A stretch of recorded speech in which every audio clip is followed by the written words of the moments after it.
ones that you and I know of, but more particularly today will be our MP, Deputy Speaker of the House, is dead, passed away. Right.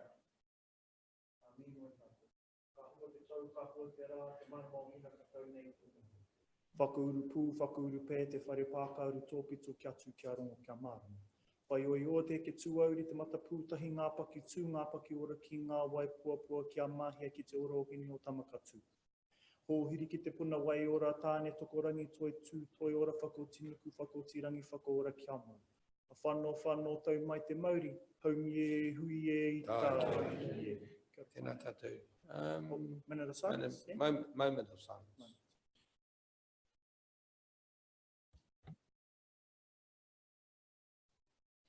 Thank you.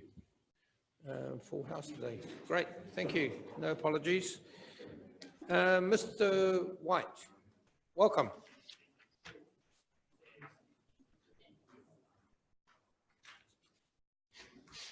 Thank you. How are you, sir? Good. Welcome, Mr. White, to the council. Thank you for accepting our invitation to have a chat. And so the floor is yours. Thank you.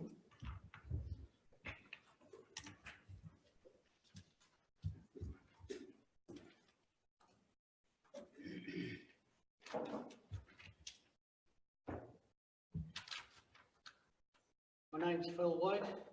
I live in Andrew Street in Elgin. Why I'm here is because of trucks coming through Andrew Street, which is a residential street. The trucks come through there because it's just a cut through, and it's increased since the marshalling yards started down the bottom of Lytton Road.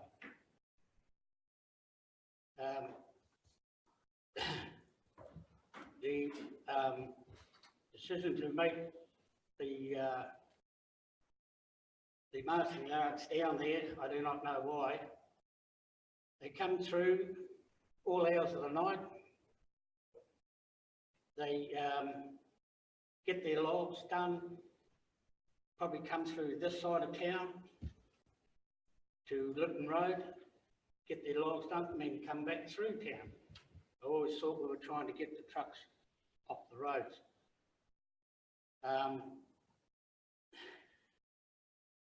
Then they go straight to the port. The last truck that come through Andrew Street on Tuesday the 28th was 8:30 that night. Now anybody with little kids trying to get them to sleep, if you ever witnessed or had anything to do with trucks or anything like that, they rattle, they shake the houses, and it's not good. They're all truck and trailers, not just one truck alone, huge truck and trailers. They are mainly Witheralls, Toll, Law, Main Freight, Eastport, Regal, Farm Transport, cattle trucks, SWAT. These are all truck trailers. They're hard, if you meet them around the S-bends of Andrew Street and it's a big truck and trailer, you have to back up. It's not a case of sitting there, because if you don't back up, you'll get run over. And in the S-bends there, there's a home-based childcare thing. And when the mothers and them come up to pick their child up, God help us if one of them gets hit by one of these trucks.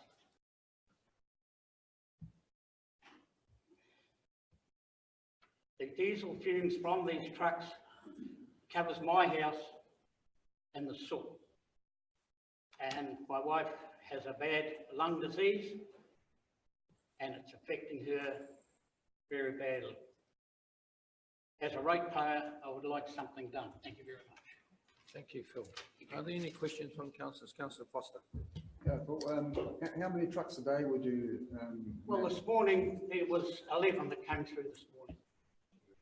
So I mean, it's getting past the joke. I mean, I'm a ratepayer and I would like something done. Well, during the day, one day, probably a year ago, there was 57 trucks came through. Some of those were backwards and forwards, of course, but they still, you know, that's, to me, is not good. Thank you. Councillor Wharehinga. Thank you for coming, Mr. White.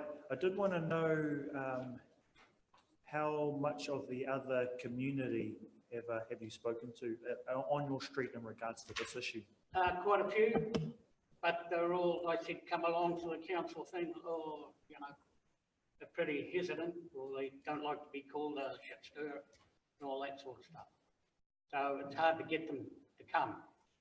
But anyway, I'm here. We can assure you, Mr. White, that you're not a shit stirrer. All right, we can assure you. So Beryl Street is, you know, along the railway line. That's generally the street that has designated. But yeah, okay, we'll look into this. Nadine, you've taken notes, and there is a process of responding. Okay. Okay. Okay. Thank you very much. You have a great day. Thank you. Thank you. Right. Confirmation of minutes, page 5, 13th of December, moved by Councillor Stott, second by Councillor McLean. Any questions? All in favour? Aye. Comments? No matters arising from those. Confirmation of 20th of December, page 14. I move, seconded by Councillor Burdett. Thank you. All in favour? Aye. Contrary? Carried. Any matters arising? Okay, you got the action sheet on page 16. Councillor Seymour. There's just thank you, Chair, whether Pukamura Bay had been included in the stream about 2,700 public. Remember, we closed that lagoon, an old long-drop toilet, and so there was to be some investigation as to whether they were included or not. Through your worship, the answer is no. The Tourism Infrastructure Fund applications that we have prepared did not include that, but that doesn't mean that we can't apply for funds through that process in the future. Thank you. So I think so really this should be updated. Yeah, Or removed. but we support the funding through the Tourism Infrastructure Fund, should it need it, right? Thank you, Worship. There was also discussion around once we move to the next stage with the restoration of the Hicks Bay, beg your pardon, Pukamura Bay Wharf, that maybe within that total package there might be some funding. Sure. We just needed to be clear about whether there was retrospective funding. Any other matters? Yes, Councillor Fenn. Thank you, Worship. Just 004, looking at council providing the monthly spreadsheet update about phasing and tracking of projects. It's got progress in here. I'm just wondering where that's at. Thank you. Through your worship, I'm just wondering whether the action was captured correctly. So it was an update for you regularly, and I've provided that in the last, this week, bullet point of all of those. So, And added on was the Kopututia walkway. Councillor Foster. Yeah, just one other one. I mean, 008, it's been there since 2013, restoration of Tuamotu Island. Yeah, is it even worth being on the action sheet? Because I know there's been work in the background on this for a long, long time, but nothing's actually progressing whatsoever. So I know, just a reminder, but is there any action ever going to happen on this? It could be a good project for the billion tree, native tree project. Through the chair, we are actively working with Ngāti Ōnone to action this visit with them. There's different circumstances, obviously matters like weather that can't always get Pakeke out there when planned. So it's an active conversation in our co-management. agreement and catch-ups with Ngāti Wanioni. Probably keep us up to date with the progress. Is that what you needed, councillor Foster?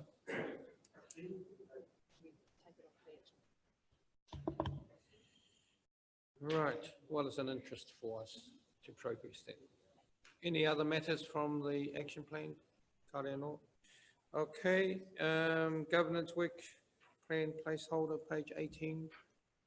All good, it's just for your information. Leave of absence, nobody. Tributes, we've done some. I think, yeah, sure, that's how it is. Yeah. Yes, CDM volunteers are coming at lunchtime today, right? A few of them. Yep. And G's as well. Right, now, as by right, the agenda will be changed mainly because the things that lie on the table should elevate to the beginning, right, as per the standing orders. So we are going to have a bit of a presentation on 147 from Pauline regarding the financial modelling, the future options, and the report on this regarding in page 164, item 12, 11.8 and 12. Also, I just want to acknowledge Pene, tēnā koe, me ki ko koe te māngai o ngā tini ngā mano, ko hala mai nei ki te tautoko te kaupapa kei mua i a tātou i nāianei. And also want to say thank you for allowing us to build the pathway from Midway to the river mouth at Kōpututia. Just want to acknowledge that. Kia ora. Thank you, Pauline. Just the, Heather, is it possible to get the presentation on the screen? So before, while the presentation is getting loaded, what you've got in front of you in terms of the financial modelling is the different options, assuming this was around fast tracking based on the recommendations that the WMC have provided you. 147. 147. Can I just preface that? Look, it's not about fast tracking, right? Or slow tracking. It's actually sticking to the consent conditions. What it is doing is actually, we've got the current consent conditions, but we've actually put it back in the LTP. So we move it back. It's just on track. That's all I'm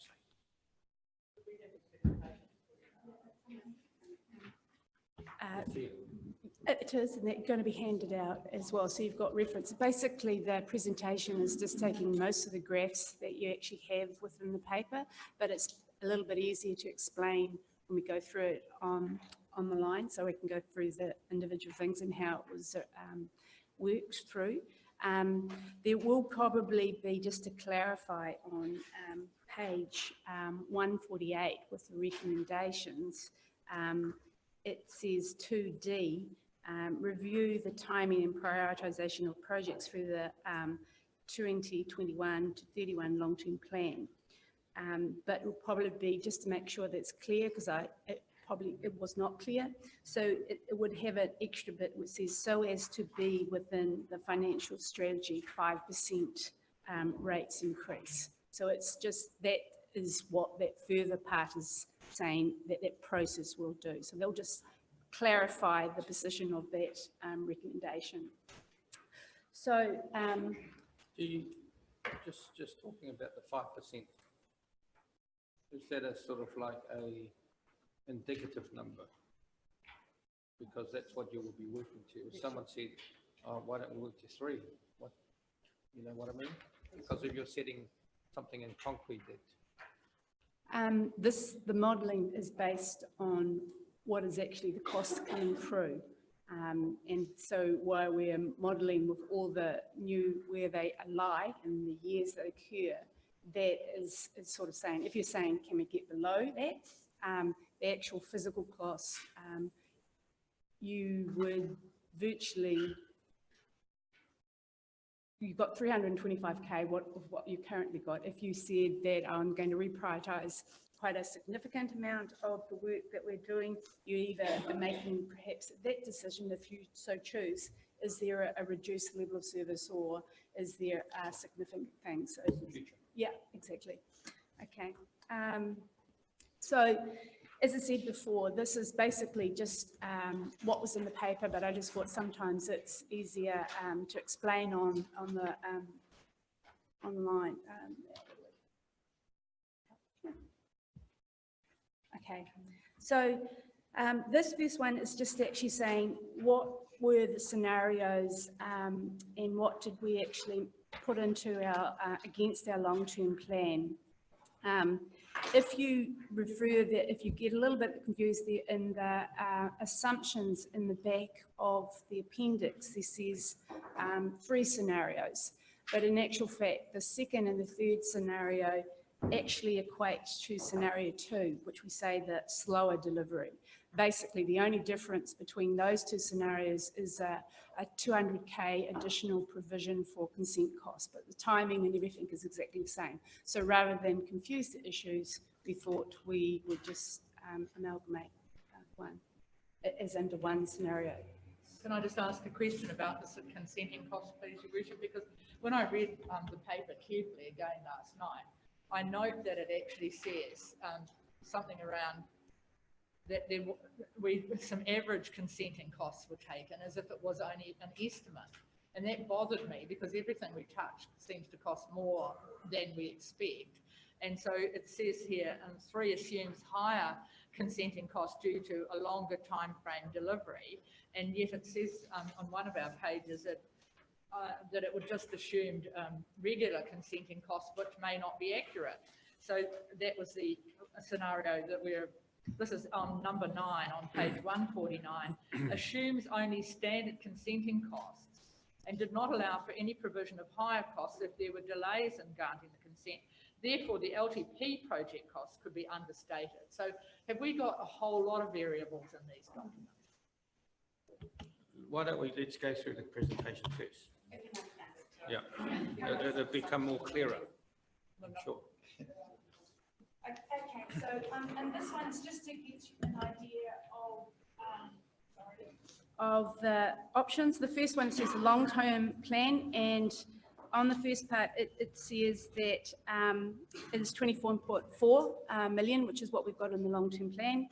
And then you'll see that year 1, 2, 3, 4, and 5 is the actual capital cost expenditure over that period. And then it's got the estimated finishing time and the years to complete. So that just gives you a time frame of all the scenarios and when we're expending the capital expenditure. So from that,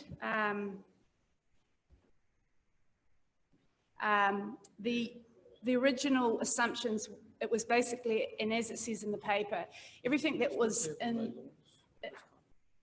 the long-term plan, we assumed stays the same. So we didn't reprioritise any of the capital projects. We just added these 2 options onto that and what would be the difference and variances to what we actually had before. And so most of the assumptions that were in the long-term plan, they still are embedded within this, and that is just saying that the original builder says also it could be -5 or an up to 25% of the capital costs. If that had the worst case scenario, then that's an extra $5 to $6 million on the bill. There are other things that it said that nothing had been provisioned for any currency costs, but we are starting to monitor that when we get assured of the actual final cost and when the actual timing comes, we'll take that into account with our new modelling, with our treasury policy, with overseas swaps, etc. So that will come, but the original one did not assume any of those. And then it also says that we still assume that we will have the alternative the waste disposal by the delivery of the shortest timeline that we actually have in here. Okay, so the presumption of how we can fund this was basically what is in your financial strategy.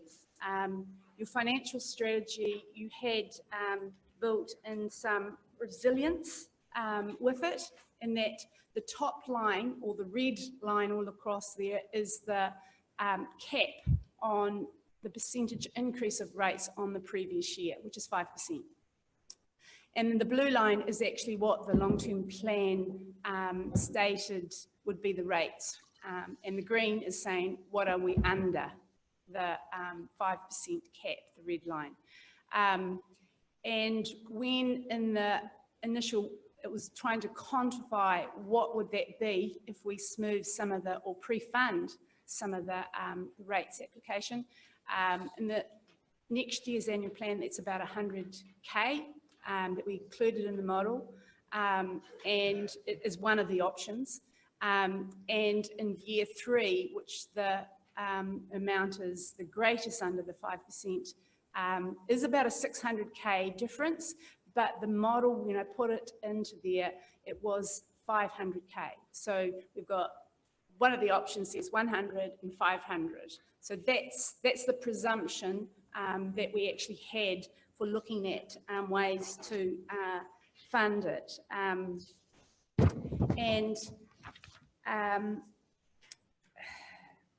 You already, it was one of the, and just wanted to bring up that you did have, and it says it in the paper, so you've probably read it as such, but just to explain, when we built the last wastewater treatment plant, it was indicated earlier that we needed to rates for some of the capital funds ahead of the time. And so over that time, it was started from 2003, and they smoothly, incrementally increased that until I think that the maximum rate increase was about 600 or 700 K in one of the years, and then it kept flatline until they actually achieved about a $9 million fund or reserve, contributing to the wastewater treatment plant. So this is the same process that we were trying to say that it could be applied.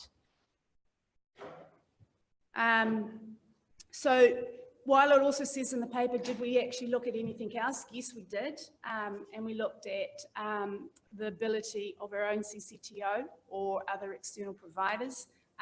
Could they actually build, manage and run, and would it be better or cheaper in the long run for the ratepayers? But inherent in any other provider is a level of profitability. And even in our own one, there is a profitability margin. Even if you had the dividend come back to us, it is an arm's length transaction for any, I think, for deductibility of interest. And then they would have to have claim the other income off on some tax. So from ends and purposes, because we have reasonably low rates and interest, and our facility to borrow from the LGFA is up to 175% of our income, we have it is a cheaper option to consider us to fund, build and manage it. So on these particular cases, as it said, there were 4 options. 1, as it lies, what is it actually the cost occurring, and when did it occur, and how does it look like? Then the other 2 looks at the concept of pre-funding, smoothing the rates, or taking it ahead of time to actually see, to smooth the impacts on the ratepayers in those other particular years, so we can able to be within those thresholds. And 2 says, okay, we're a little bit short to actually get under the 5% threshold, but we could actually do it for a short period of time to deficit fund it. So I'll take you through what actually it means, and when we're looking at the graph, if it looks a bit complicated, as it does a little bit. So on the first one, which is on page 5, it says no smoothing or pre-funding of rates.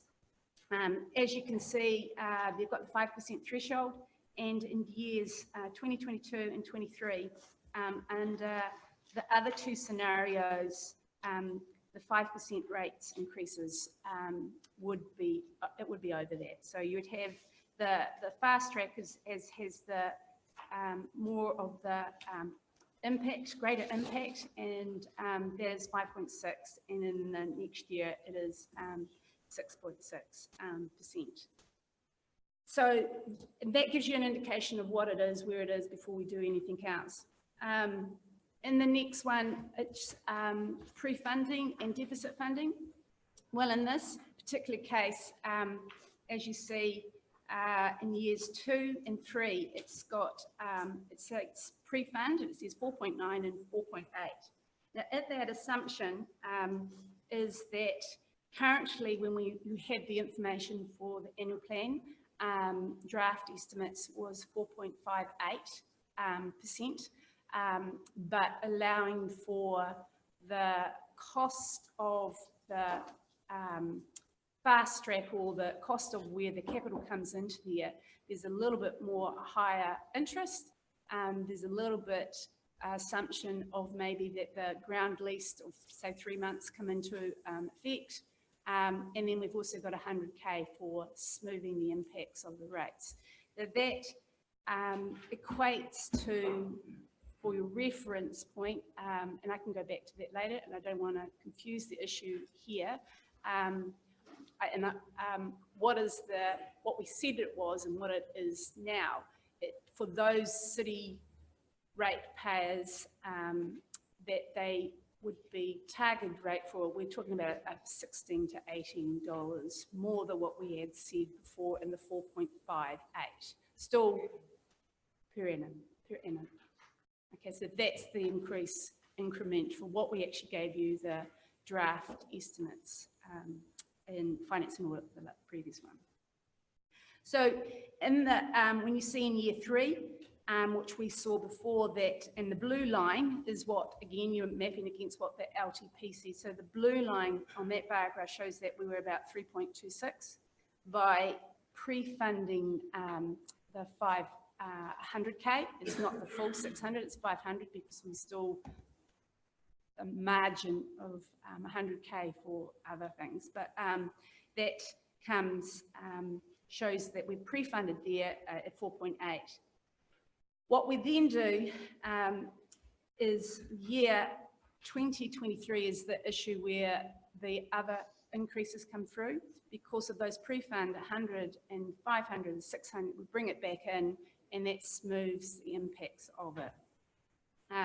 There is a shortfall still of 325K. And this particular one says, okay, if it's short term, we pay it back in the next year. We deficit funding, a bit like overdraft. We will get it back the next year, and that will pay for that difference. And we've estimated the amount of interest costs that would be associated with that. So that's how it stands for that particular model, showing that, okay, underneath the 5% threshold. And this one, it just says, for the fast track, it just says, okay, what if we didn't do any of the deficit funding, which is the 325K, which is in the next year.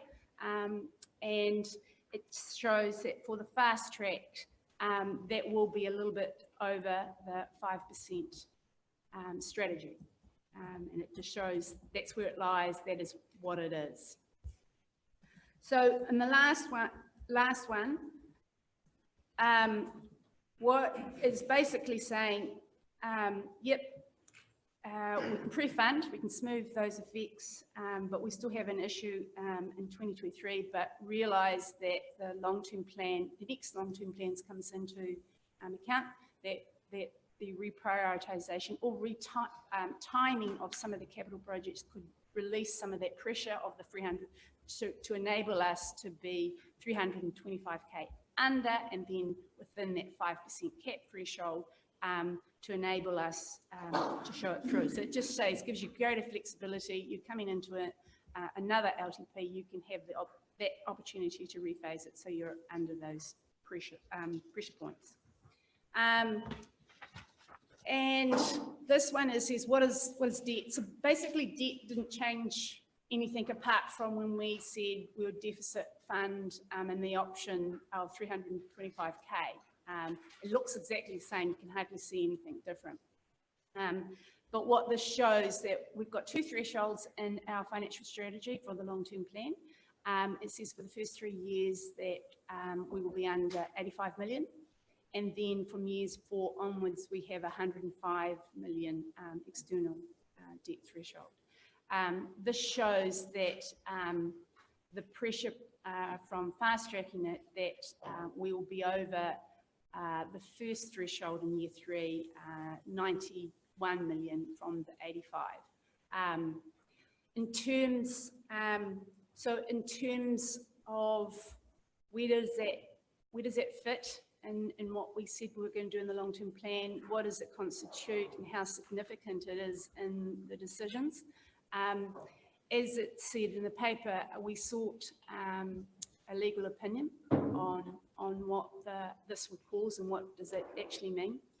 And we took the fast track because that has the highest implications, the others lesser implications. And they, as I said, assessed it that it's not an amendment to the LTP because it is not a change in intended level of service. We're not changing that, we're bringing it forward. We're not changing an intended level of service, or we are not selling one of our strategic assets. So that is the criteria for amendment. So it's not either of those. However, if the decision was to reprioritise some of our capital projects that actually had a significant or material level of service in favour of bringing this forward, then that could constitute an amendment. At the moment, we haven't got any of the scenarios that does that, but that's sort of the opinion and the basis that they gave. In terms of the external debt, because that comes within our 3 years of this long-term plan, there is a section in the Local Government Act, Section 80, which states that if there's anything that's inconsistent to what you planned, so long as you identify it, you give reasons for it, and then you either make a decision, are you going to amend the policy, you can work within those ambits. And so this external debt is under that ambit, if you like. It is over a policy of 85 million, it's 91. So we were just there to identify it, give the reasons for it, and explain, are we actually changing our policy or we're leaving it is, but having an explanation for it. In terms of the ratepayers' impact because of that, it is negligible.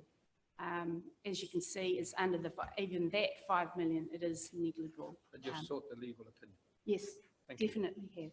Right. Can I ask you a question on that? When we jumped from the 85 million cap to the 105 million, we made that jump in order to do the wastewater intervention. So bringing it forward 1 year is to achieve the same outcome, just faster. That is exactly right. The cap has been raised. Sorry. We've raised the cap in 2022 in order to do wastewater. So by default, actually just shifting it to 2021 is to achieve the same outcome for the community. That is correct. It is self-imposed debt limits to make sure that you can achieve all the other things, but that is correct. So I can go back with it, but there is 2 others which are probably got in there, just because we've already given you information. Just a glance will be fine. Pardon me? Just a quick glance will be fine. Okay. It's only a And that just comparison. shows you where we are, and then the one over the, if we actually do the fast track, is the 4.9. Excellent. Thank you, Pauline. Right, questions, councillor Seymour? Thank you. Could you give us some estimation of a raft of exclusions on page 159 of our papers? No provision has been made in the estimated cost for the following items. So that's just one question. Do we have any idea whatsoever what that might be? This was a Becker's model. So for finance costs, of course, we've got that within our model. It is not in their model. Of course, they were doing the build, not what the cost council would be for their own funding regime. Same thing as all of those legal costs, GST, etc., is in our model, but not in theirs. So that all of the rest of the things, the implication of GST is their net figure, but that is exactly what we've got within our model as well. Continuing on down the list, please. As- Land costs, demolition of buildings, those are physical things that will Okay, have to be paid so- for by somebody. So one of the assumptions when they originally had for the build of the wastewater treatment plant was would we use some of our existing land, which is alongside the wastewater treatment, and remove some of the buildings. It is not in this model. We've already got additional land alongside, adjacent to it, and we've got 120K provision for a land lease. So yes, that is included. So in a demolition of existing building is not needed. I can't answer that, yes. So through the chair, the other exclusions that are sitting there, we're waiting on the design and the location to be confirmed. So as Pauline said, some of those don't come into account given we're looking at the clean site that we have next door, but those will be taken into consideration as part of the contingency and part of the detailed design process to make those come in within the project costs. Thank you. Can I then go back to my question around consenting costs? And at 7 and 8 on page 149, we talk about the LTP only assumed standard consenting costs. Therefore, the LTP project could be understated. And I'll just make some general comment first about this, because without naming them, but it's named in the paper, and Ms. Foreman has just mentioned the name. That particular firm, we were spent about 2 hours yesterday discussing why we had got so far overspent in a particular project where that very same company had been involved in some of the early stage design. So it does bother me somewhat that some of the basis of the assumptions that we are making in this document is based on the same, potentially less than well costed or well planned level of design, because we are committing to something quite substantial. So I note at 7, 8 and 9, the potential for unbudgeted costs for consents. At 15, there's 40, if you look at those figures on 15, there's a 40% range that says what that potentially could be. Some of the more significant assumptions that have been made in the total project cost are between -15 and +25. That is a 40% variance, so that bothers me as well. There's been no review of the costs. At 17, we're advised that financial modelling did not review the costs that were provided by Beca, and the total capital costs are for a specialised build. So it could only be meaningfully reviewed by engineering specialists. I'm really bothered that we don't really have substantial figures that we can stand behind because of our experience of yesterday. At 18, the materiality of the project, well, I've just referred to that, does say at 18, underneath 17, needs to be completed by a specialist engineering company. And then at 61 and 64, the Mayor has picked up on that, Simpson Grierson allude to the fact that the implications of fast-tracking the project, it's the potential impact that that might have on any other projects that are in our capital plan. So they've indicated that we don't need to reconsult on this project, but what will be the implications? So, and again, I note for myself in my readings at D, under the recommendation, the review, the timing and prioritisation. And we've just had our financial controller add to that, because for me, I think that flags that we will be reviewing other items. So it's been said here, review the timing and prioritisation of projects. And we need to be clear about what might be in or out if we are to retain that 5% rate increase. So while we ask council officers to go away and come back with a better handle for us on exactly what costs we are potentially impacting on our community, I think that the whole paper, because of the timing issue, and it's no different to other major projects that this council embarks upon, it's very difficult for us to have any really real confidence in the figures at this early stage.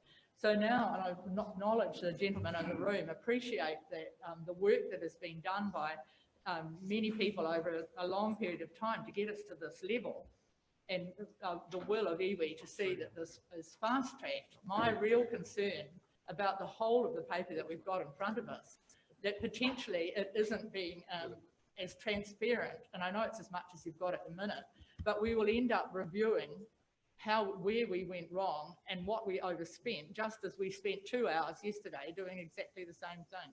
So I'm not really comfortable about the financials that we've got to make a decision on. Thank you.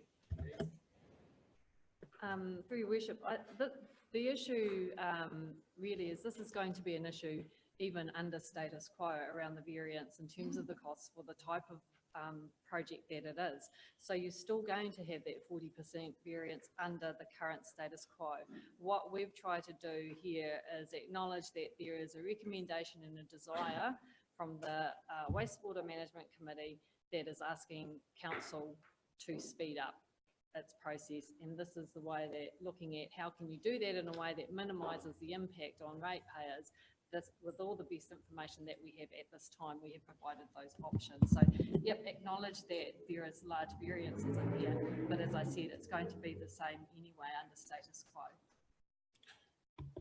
I think we can take heart from that. We have done a wastewater plant before, so we're adding some components to it.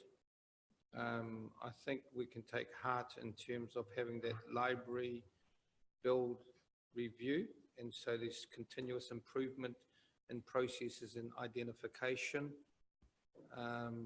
Councillor Dowsing.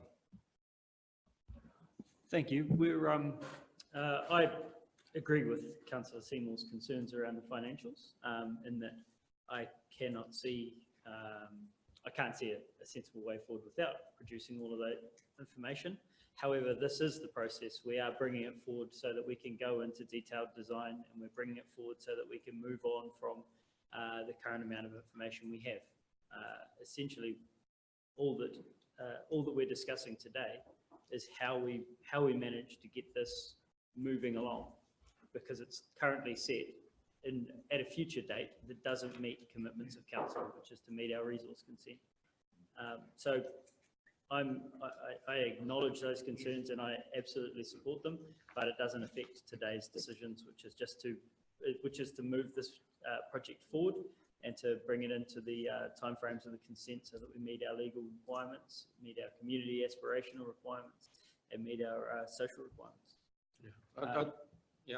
Is there anything to move on this one, or is this a... Yeah, no, Councillor Burdett said I'll he move. wanted to second it now.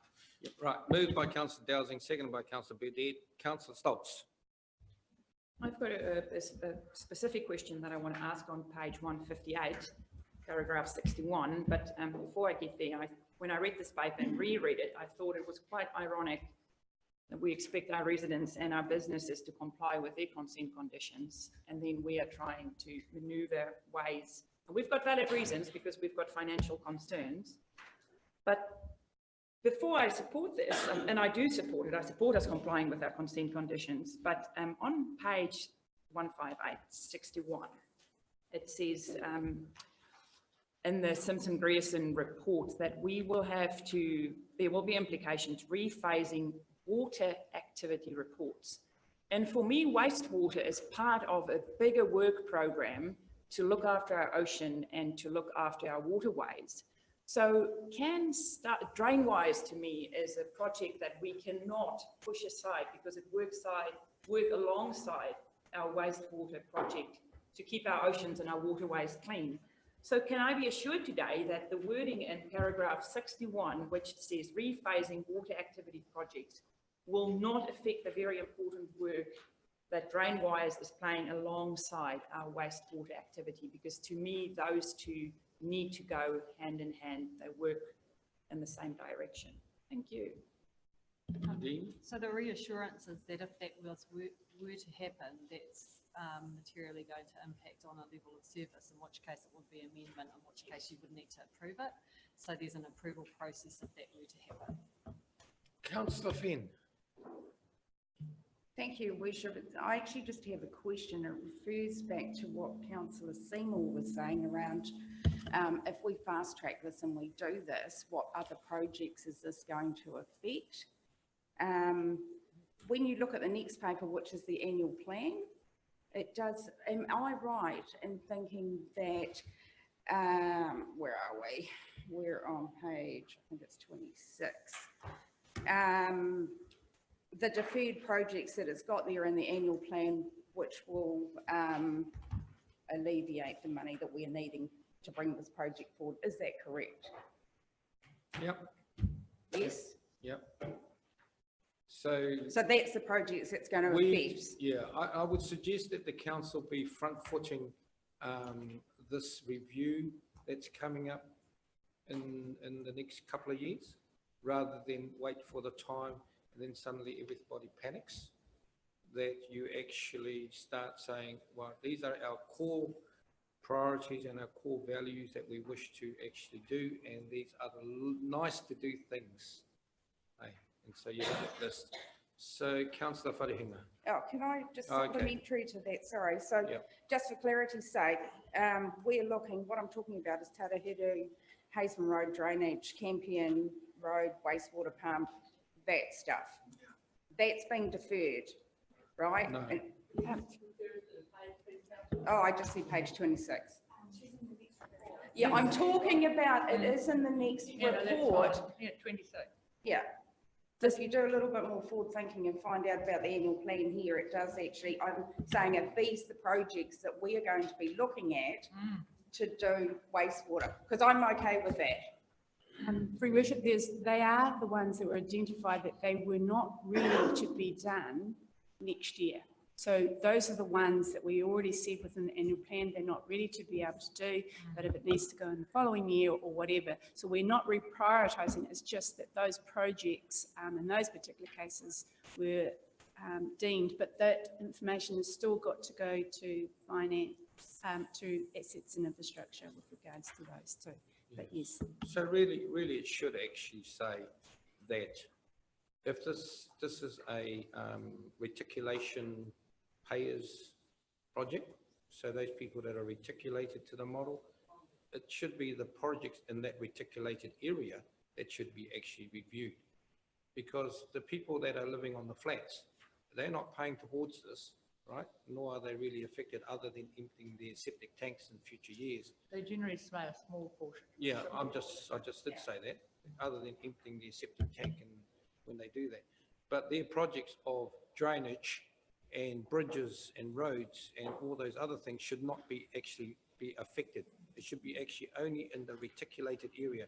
So if you're thinking of, oh, the nice to have is the Tarahiru walkway, it could be just pushed out. Councillor Wharehinga. Thank you, Your Worship.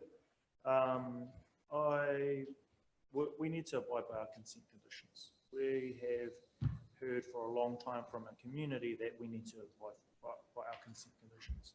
We've been told repeatedly by iwi that we need to abide by our consent conditions. To do anything less actually will be a catastrophic decision and a catastrophic financial failure of this council to do so.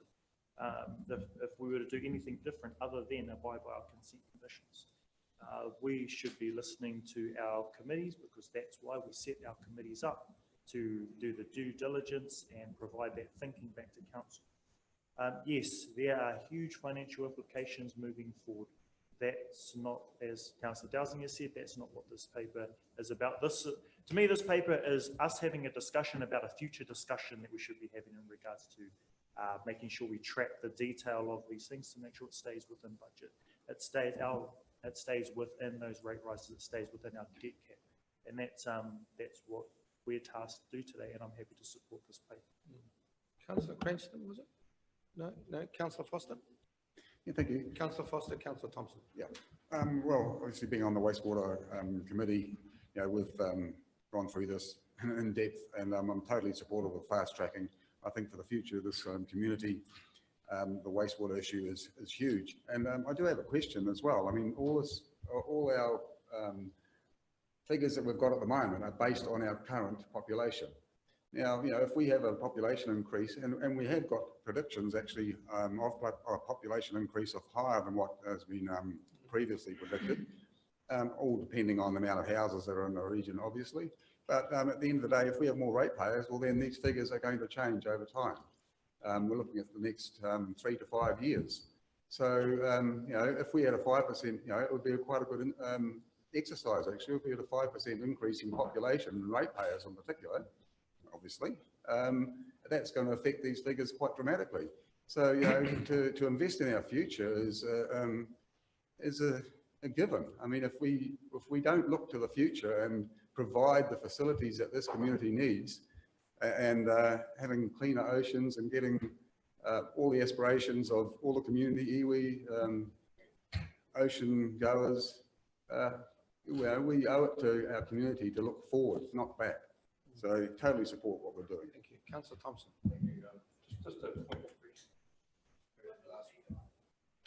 Speaker, if we get a 5% increase, we actually don't need a 5% increase. We need 1,000 extra rating units to get a 5% increase in rates and to pay. So there's two different things with population and rating units. So let's just bear that in mind. Is it likely we're going to get 1,000 new rating units? Can I just ask a question, please? Because we made a decision in October, and at that time we were basically following advice, and it was, and I don't think we would have made that decision if we had have against advice around resource consent. So can I just have a clarification on that? Was our advice at that time about resource consents that we would be running ourselves into trouble, or was our advice that the decision was liable to there was no problems with the decision going forward? David might want to jump in on this, but at the time the assumption was that council could undertake, that you would vary the consent, and that would be okay to go forward on, which is what was built into the LTP, an assumption that the variation would be fine. The advice coming back to council is actually it's not going to be fine. In fact, it will be contested, and it's further risk for us. Yes, yeah. That's since that time you're talking about. So at that time, basically, we made a decision with possibly wrong advice.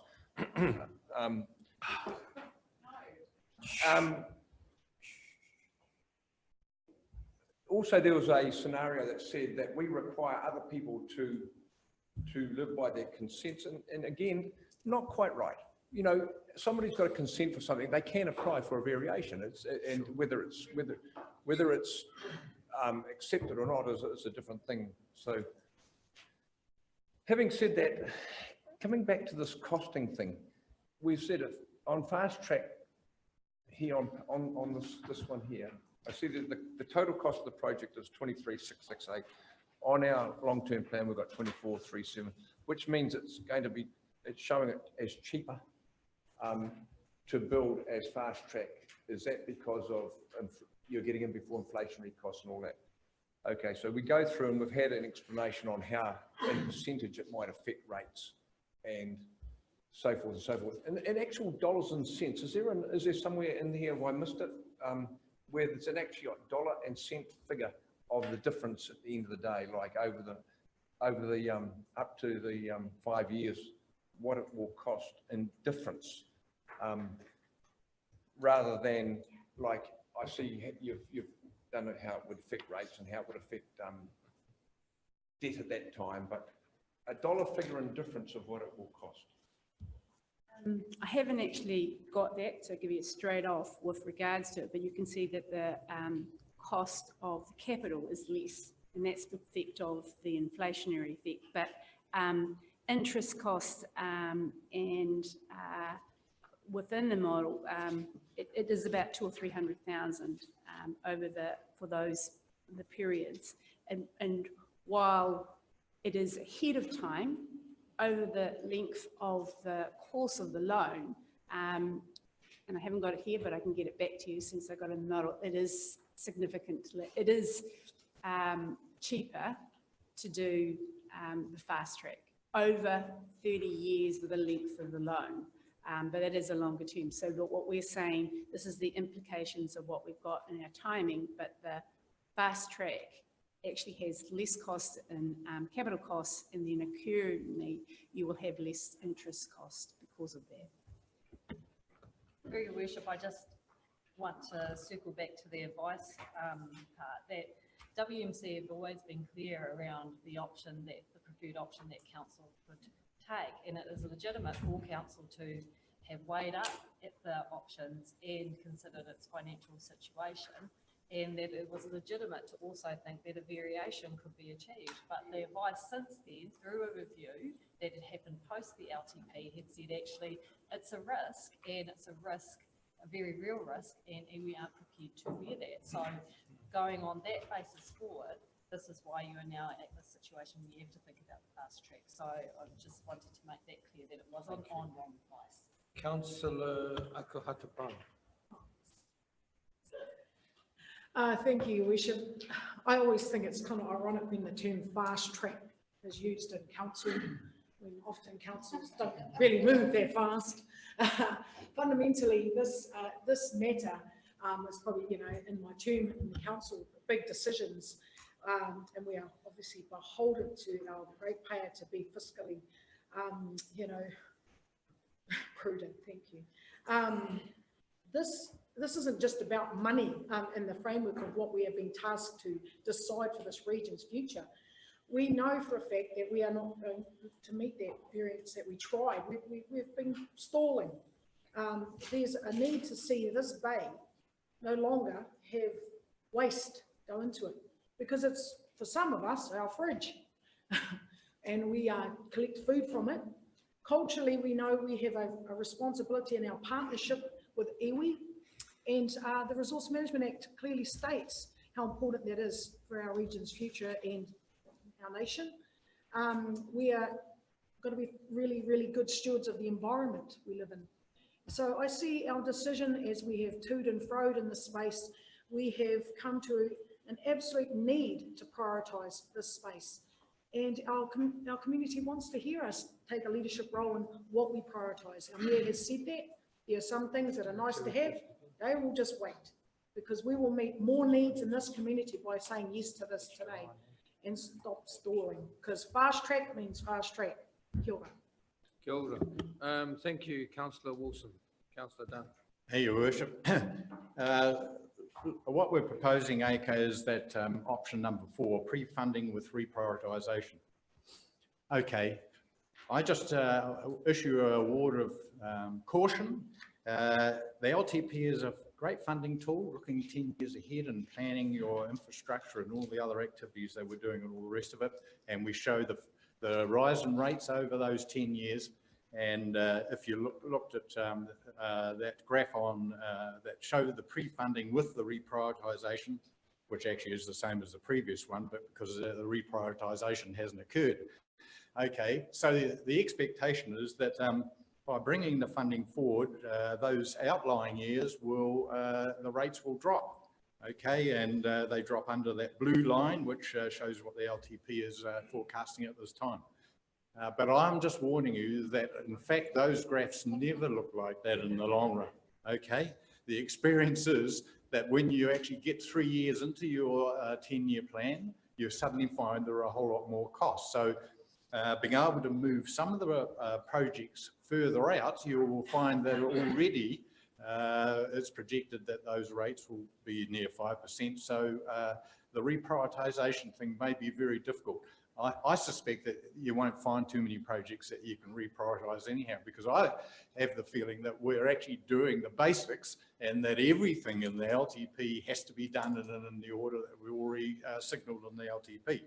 But look, aside from that, I'm just saying, let's just go in with our eyes open on this one. Let's not think that, yeah, well, we're going to shove a few of these projects further out, and yes, we'll be all keeping under 5%, and it's all going to be all good and everything. But look, this is a cost that is necessary for the ratepayers. We've mucked around with this for too long. I believe that we do have to get on with it, and we just have to face the fact that it's going to cost us money. All the other councils around the country are facing the same thing. central government's dealing with the infrastructure problems that local government have.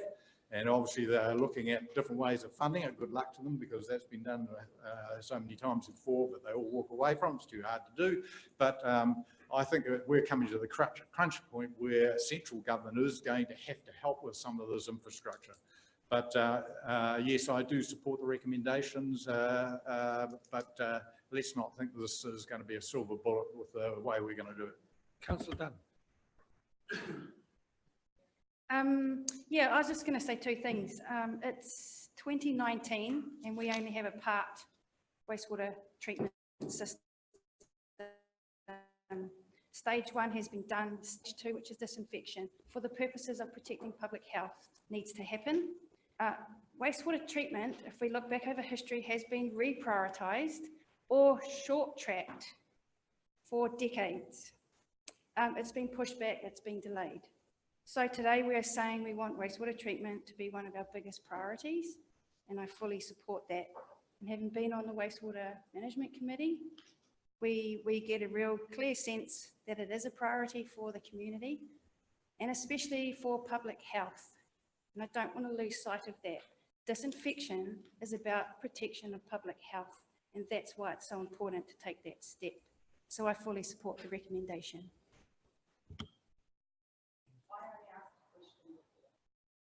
You want to make some comments? Okay, get yourself in the paper. Right, great. That was relative in my Yes, mind. Colin. Thank you, Your Worship. I'd just like to say, yeah, we understand that of fast tracking this, cost to the ratepayer is a necessity. It's going to cost us more if we do not do everything that we can to reach this consent. In terms of, I'm really interested, or would really like to see that we really push forward as well the alternative use and disposable. Like Amber said, it is the well-being of our community, but also sustainability is in the well-being of the future of our young people as well. So I totally support this as well. We need to fast track it. Thanks. Look, this is a journey, right? Yep. But it's also not necessarily a cost, but it is actually an investment in our community, an investment in the environment, but more particularly, you know, the reports and philosophies of climate change and water shortage and all that sort of stuff. This goes away to just in case, right? Because you're actually doing this AUD at the present time, and it's a continual journey. You could put it on tomorrow if you want to, but it's really up to the market to say, yep, we will do that. And so that work's been done by a number of organisations. I just also want to signal the mortuary waste that's in the report, right? So I do talk to my clients often, and because Mr. Parker is actually doing his development, and he says, Ming, what are we going to do? And I said, put the separation in. Now, facilitate it for it. And so there's probably a few rest homes, maybe, I'm not quite sure whether they deal with mortuary waste, but definitely the hospital, right? That's already, you know, comfortable. I'm comfortable with that. I have had a comment that, you know, in terms of mortuary waste, there have been a few tūpapaku that they said, is it legal to actually dip them in the salt water at the moment? And because, you know, when somebody dies, they actually have a rahui in the sea. And so that's just another issue that we'd have to discuss with our community. So, all good, Mr. Bidet, Councillor? You're voting for this, aren't you? Oh, good, yeah, oh, yeah, good. Oh, yeah, sorry, we couldn't hear you. Okay. I just want to remind everyone, you know, the plant we have down there came in under budget and on time. And the critical factor in how that worked, we had the right kind of expertise with oversight. One of our own staff whose background was in that type of arena. When we go forward with that, I just want to ask the CEO that we get an assurance, we get a Peter Higgs type person who had that background and the expertise to project manage this because he made a very good job of it. And going forward, I think that's the key to the whole issue in terms of the wastewater plant. Now, yeah, right reply. Thank you. Thank you. We'll have a break. I just wanted to really touch on one part, one point made by a councillor around the advice given. And I think it's fair to say that the advice given was only on request of councillors who often asked around the potential of a change of consent, whereas the committee that they appointed to undertake the investigation and to do the due diligence, we were very clear on our advice from the committee was to process this with all haste and to process it to meet the current consent and to process it as we're correcting our course now. That was the advice of the committee and the advice of those who you appointed to do that work. Thank you. All in favour? Contrary? Carried. We'll have a break. And now that's for both the reports, right? Of one blah, blah, blah. Yeah. Yeah. Yep. That's already been read out. Yep. So Dowsing, seconded by councillor. Report of the finance model, right? Councillor Fenn, all in favour? Aye, contrary, carried. Thank you. Right.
I just want, look, I know, I'm just saying, I just want to say, you know, when I first came on the council, the chief executive and the mayor walked in together and the council rose. And no,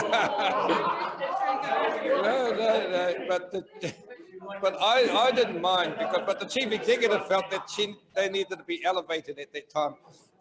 But I'm just saying, you know, things are different. And then we had councillors wear jandals, come to council, and then there used to be ties and no ties. Hey, Brian? Yeah, too right. Things are changing. We're going to smoke marijuana soon. Get a marijuana in here, legalize marijuana. We are back on our committee reports, which is on 19 recommendations from the various committees. Yes. There was a noting report on wastewater as well, if you wanted to. Moved by councillor Dowsing. Happy to move it. Seconded by councillor. Page 164 for anyone. Stoltz. A noting report. Thank you. All in favour? Contrary, carried. Thank you very much. Page 19 we are on now, and this is about the recommendations from the various committees. All right. No, we did not. Yeah, we moved the wastewater papers in order to do this. Hey, that's right. That's the advice. Page 19 we are on now, and I have a mover, moved by councillor Seymour and seconded by councillor McLean. Right? Any debate? There are recommendations to council. You're allowed to debate, ask questions. So just note that more tree must be removed, all right? Right. Well, oh, more tree waste be removed. Well, must, shall, or be removed is similar to my language.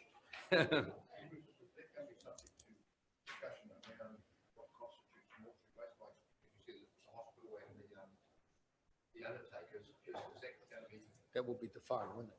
It has to be defined because otherwise it could be extended to people's houses where you died. Yeah. And so we really need more clarification on that before we write it in as a decision of council. Yeah, well, once we develop this, you develop the policy definition. Is there a definition? Oh, yes, Mr. Wilson. Through Your Worship, Expert in mortuary waste. Wastewater Technical Advisory Group spent a long time trying to define what constituted mortuary waste and where some of the materials could be easily taken out of the waste stream. So we are talking at this stage about having it from commercial operators. So it would be the funeral homes and the hospital are probably the three biggest that would be affected by that. It's around how far down we go from that, and the Technical Advisory Group's advice at the time to the WMC was to keep it to the commercial operators. Yep, because it's generally blood, isn't it? Through Your Worship, there's a range of materials. The waste that comes from the mortuary is what we're talking about. We're not talking about it from the UK. Kia ora. But, you know, in the terms of the Māori compass, it encompasses all areas. Lovely. All in favour? Contrary, carried. 21. Some more recommendations to the council, the annual plan, and all of your areas that go into little differences that have been reported. Nothing major, so it doesn't constitute a expensive audit review. That's what it says. All right, I move. Second by councillor Stoltz. Any questions, comments? All in favour? Aye. Contrary, carried. Reports of the CEO and staff for decision, page. Fees and charges, I am in that. 28. Right. Yep, you're right. Sorry. Fees and charges. Only commentary. Yeah, right. Great. So fees and charges is on page 28. Right, my opening comments are that they're quite expensive, right? only because they've gone up more than the rate of inflation. And yes, we may benchmark about other councils, but it is about the Gisborne District Council's actual costs. So I do have a concern about the process as well. Normally, most of the fees and charges relate to E&P mainly. Should go to the committee for a bit of a discussion and a recommendation to the council that they've actually thoroughly investigated and tested the assumptions. So that's my opening comment. So do you think we should actually take it back to the committee and then come back? Your Worship, I'm happy to move that lie on the table and go to the committee for a review, because there are some that are relatively minor increases, but on page 49, around the consenting, alterations of garages have actually gone up 100%, and new dwellings more than 100%. And so I do think that your comments to me during the week are valid, and that maybe we could just have a look at that. I do completely understand that there are high overheads in this organisation and somewhere they need to be paid for, but this is, as you said to me, sheeting it straight home to not directly ratepayers, as you say, it's actually people who are seeking a service. So it isn't, and probably in the past, ratepayers may have been paying for some of these applications, which are actually individual related. So I know we're not allowed to debate it, so I should shut up before I have to say any more. Move a lie on the table by Take it to Councillor the committee. Seymour, second by Councillor Burdett. All right, all in favour? Aye. Contrary, carried, thank you. So go back to committee, test assumptions. Yep. Right, we are moving along very quickly now. Suddenly I get lost. Draft gambling. So we've had a little workshop, page 74. And so look, this is draft, it's going out to the community. We had a discussion. Has our discussion been reflected in the draft policy? Yes. Councillor McLean. Yeah, thank you, Your Worship. I see in that paper it talks about non-relocation of a Class 4 gambling organisation. Now, I feel that when there's a business, and there is a current business, that's got a building that's now in bad state of repair for earthquake, and he's only the leasee, he's not the owner of the building, I don't see any reason that that person can't relocate in this similar area, like in the CBD. We shouldn't be in a position where we say, sorry, your business can't relocate. And it sort of says that in there about relocations, but I think we should make it clear there's exceptional circumstances to what I'm talking about.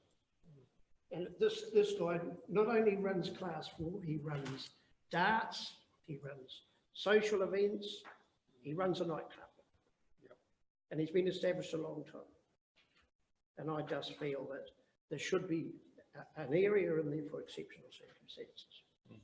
Okay, so on that point, is there general support that it's fair that, you know, if it's going to be earthquake strengthened, that they can actually relocate to another place temporarily and then move back their machines? Is there general support? No, can I speak? I want to speak to it because... Yeah, speak to it, Councillor Thank you. Seymour. Because we have had... Just focus on that point, okay?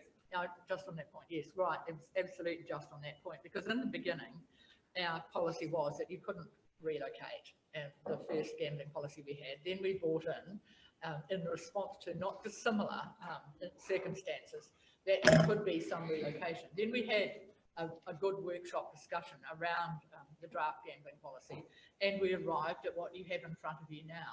However, subsequently, that list of buildings that are in need of earthquake strengthening, and from which we are now, as a council, much tougher on the requirements of whether or not people can continue to operate within them, and therefore some people will need to move. That information wasn't on the table. The principle was, definitely the general principle was, because we do have a will to support a reduction in numbers.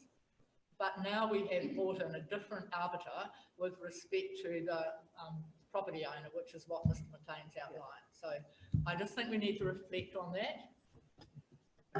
Councillor Stoltz. I just want to go back to the workshop we have. I hear what Councillor McLean is saying. But when we had that workshop, if you go to page 76, point number 4, the Act requires councils to have regard for the social implications of gambling in their district.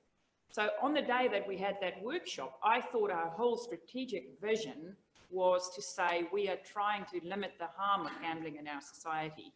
So now something else has come, and we can talk about that, but to me, we shouldn't lose sight of what we tried to achieve when we had that workshop, and that is limit the social impact on our vulnerable community. Thank you. Councillor Wharehenga.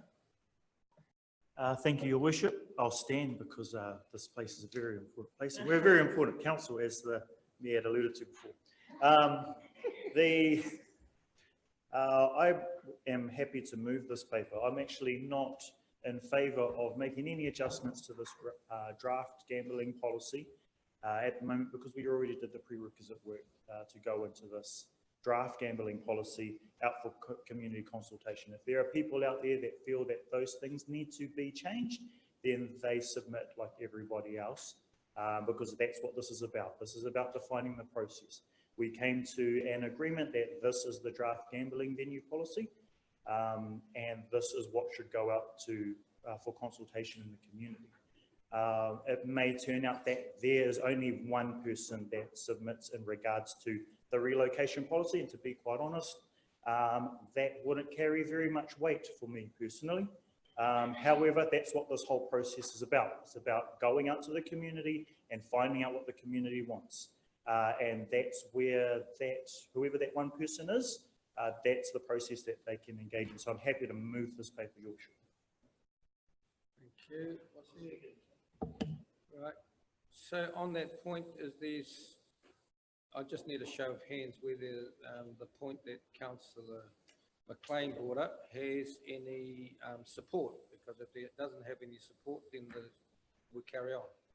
Does it have support for relocation? Anybody supports? Looks like there's none. Yeah. And yeah.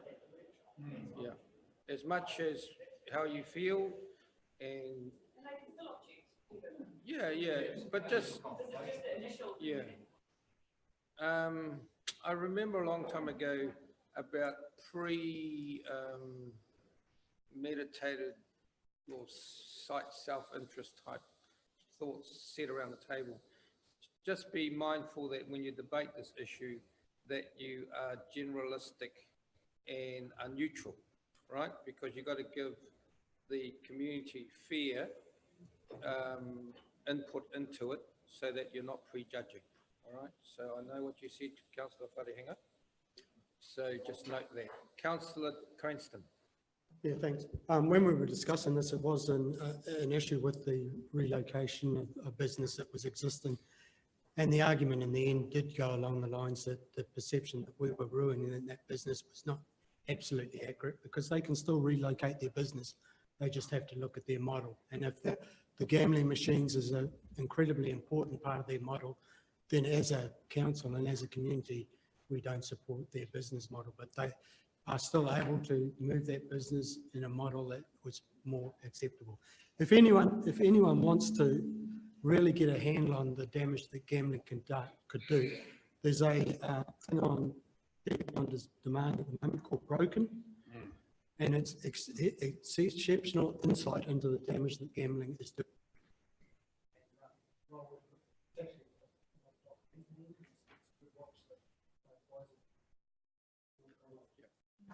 So I advise you to watch it. Thank you very much. But you will encourage all submissions. All in favour? Aye. Contrary, carried. Thank you. The next matter is on page 93, which is the local government conference, which I cannot attend because I will be in London, as indicated. All right, moved by Councillor Thompson, seconded by Councillor Fenn. Any discussion? All in favour? Aye. Contrary, carried. The determination is really...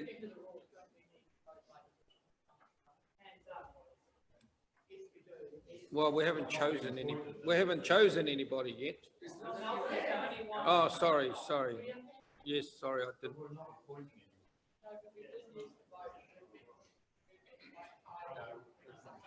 Okay, division. No one else wants to go? Okay, councillor Akuhata-Brown and councillor Stoltz. No. Your worship. Oh, McLean, sorry. Your worship. I'd like to ask if the deputy mayor could go in your. Should not the deputy mayor go? Yeah, I was gonna, that's exactly what I asked. I'm not going. And, Point of order, your worship. Should not the deputy mayor be going? She In your is going. case. That's normal. I'm going instead of the mayor. Yeah. Malcolm is going because he's the only councillor. That's what I thought. Yeah, good. Okay. Moving councillor Stoltz and McLean. Hands up. Unanimous. All right. Sorry about that. My confusions. 102, which is the local government review and the decision.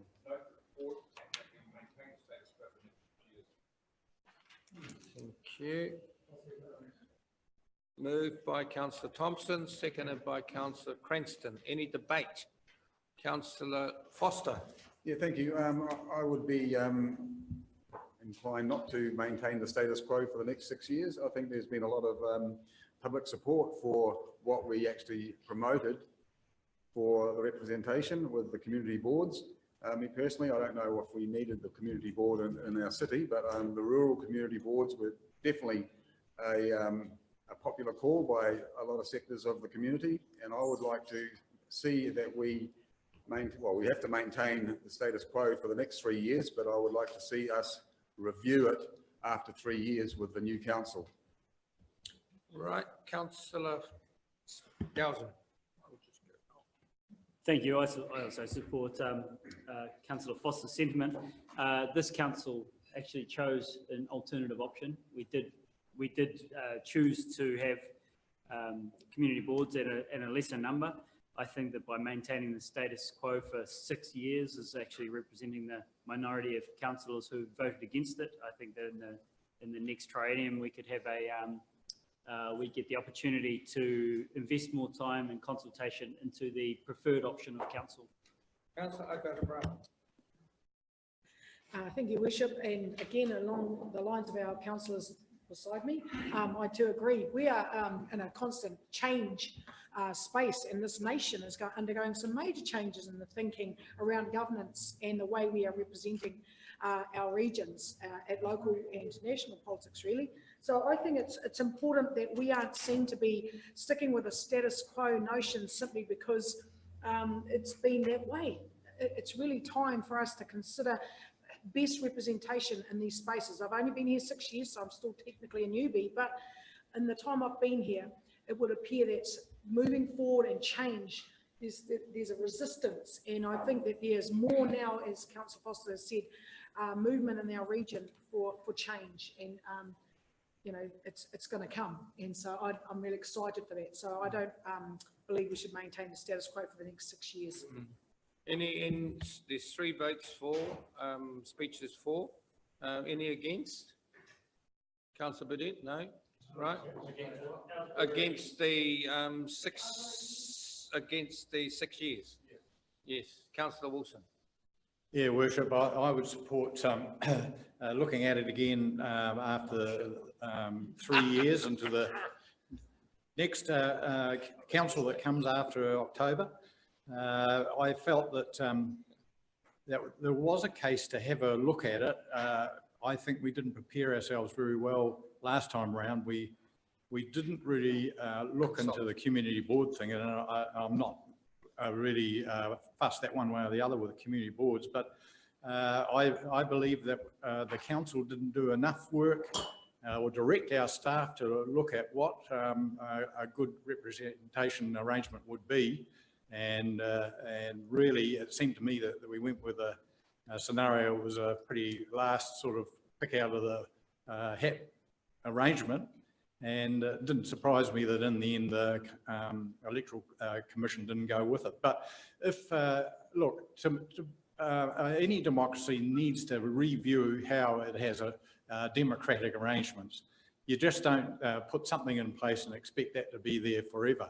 Because the nature of the population changes, the nature of what happens in your region changes, the incentive for people to get involved in democracy changes.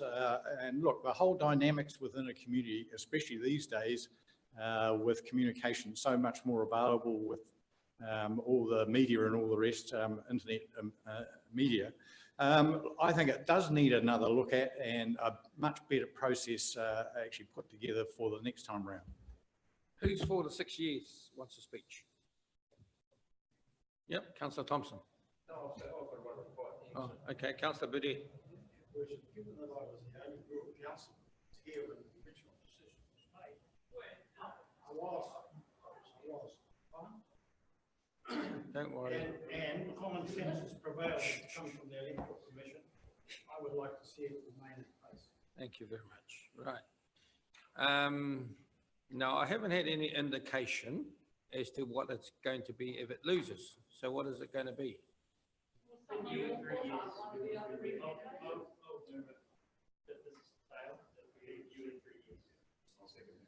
And that's the C, isn't it? No, the one is to leave it to the next council, or C. Come on, what is it? Save time for me. C or B?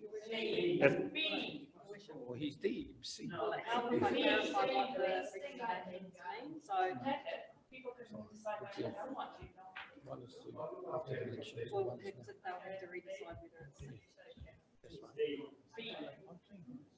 B, right?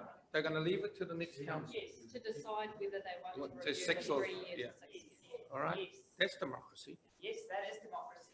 at work. Sometimes not making a decision is not democracy, it's democracy as well. Right, all in favour for the current one, which is decide A. All in favour of A, but the right of reply. Yes, the right of reply. Sir. Would you like to stand?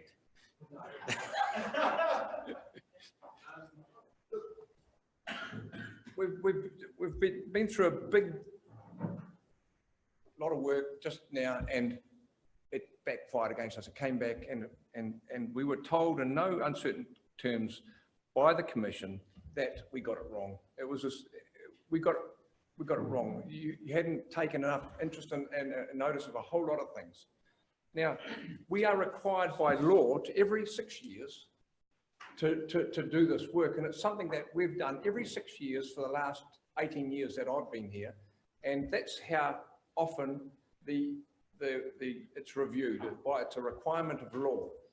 To have just come through this, what we've done, to forward a concept, then get told no, and then want to change it, go back and review it within 3 years. I just think that we're going to ask for a whole lot of extra work to be done. There's going to be extra cost to that, and there's no real reason why it cannot wait the normal cycle of 6 years. And I just think that in between times, there's no reason why you can't start the discussion now and how you might want it to look and how you might want it to operate. There's no real reason why you can't do that. But what'll end up happening again is we've got that many big issues on the plate of our staff right now that come early next year, you'll be struggling to find time. It'll be rushed through and it won't be right again. So what is the point of the rush? I quite accept that in 6 years that it will be reviewed again and you will relook at it. That's normal democracy. Why don't we just stick with the timetable that is required of us by law and just go with the flow? And in the meantime, we've been told by the Commission to just carry on as we were. So I'm going to suggest that 6 years is fine. Okay, thank you. All in favour? Aye. Contrary? No. Looks like the ayes have lost. I said the ayes have lost. Right. I know that you fellas are concerned. I know that every time council loses something, we have to bring it forward again. Right. We have B. Someone move. I move. Moved by councillor Wharehinga, seconded by councillor Foster. Right. He indicated, but now they are moving. All in favour? Aye. Contrary? Thank you. Carried. Wonderful. Making decisions, moving forward. Olympic pool project, have we got slides? No. We've had the deputation from Sport Te Rāwhiti. I'm just declaring an interest because I'm on the board of Yeah, you've declared an interest. You can still, Have you got still shares? votey if you wish. Yes. Yeah, we've had some discussions around the Sport Gisborne table about our representation on that trust, and I'd be interested to get some clarity on there as an appointee of council. So am I in conflict? No. Yeah, so my conflict is different to councillor Stoltz's conflict. Yeah. Yeah. Yeah. You all have a conflict if you're on committees and that, but really comes down to pecuniary. Yeah. Right? And so that's the guiding principle of the local government. You're not keen. Pecuniary, are you receiving money? If you are, you abstain. Oh, well, you stay abstained because you're pecuniarily involved. Your worship, Yes. we must just move this and move on because. Yeah, what's the point, eh? 25 metre, 15 metre. Yeah, well, that's a comment. He's allowed to make those comments. Councillor Dunn. Yeah, I was wondering if we could leave this to lie on the table, because I just wanted to say that while I appreciate what we're trying to do here, I think that the process is actually flawed and wrong. It's flawed because we're going to allow one interested party to be in a position of authority with a lead role. And it's wrong because one of the interested parties has a strong predetermined view and will be leading a public consultation process. So I just think the suggested process is flawed and it's wrong. Whose project is it? Having said that, I agree that we've had a peer review returned to us, and it is suggesting that the community and council may have the wrong option, and I'm happy for that to go back to the community. But I do think that the process needs to be fair and it has to be transparent, and all interested parties need to be around the table on an equal footing, not with one party with a view leading it. Perhaps we need an independent facilitator, I'm not quite sure. And I'm also very conscious that we have consulted and consulted and consulted and consulted on the Olympic pool, and I think very soon our community is going to be insulted. Now, let's say that it lies on the table. And we that's just where it have a goes, look at the because process, that's otherwise all we I'm are saying. having debates, all right? So just to look at the process, well, Yes. I agree with the intent. I just think the process might need to be changed. Yes, right. Councillor, seconded by councillor, well, you seconded it, didn't you? Yes. Okay, you make your speech. Yes. Thank Oh, you, Your advice, Worship. advice. Through Your Worship. The issue around leaving this lie on the table is we are going out to public engagement, and we're, for efficiency reasons, would like to run this parallel with that as part of our annual plan process. So that's the constraint around letting this particular item lie on the table.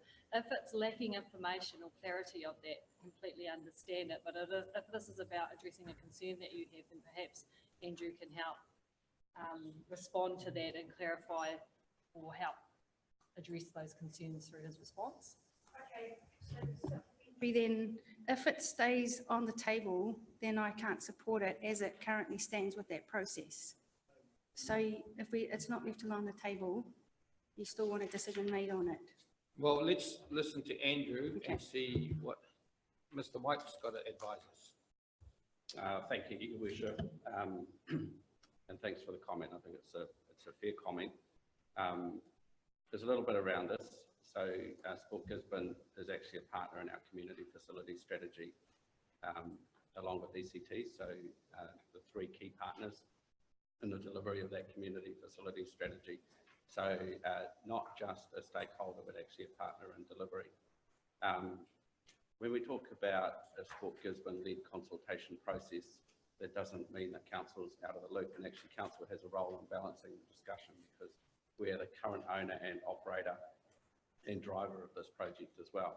So the way I would envisage this happening is that Sport Gisborne plays a significant role around this because of its engagement with recreational activity in the community, but Gisborne District Council is definitely in there providing a balanced approach to it.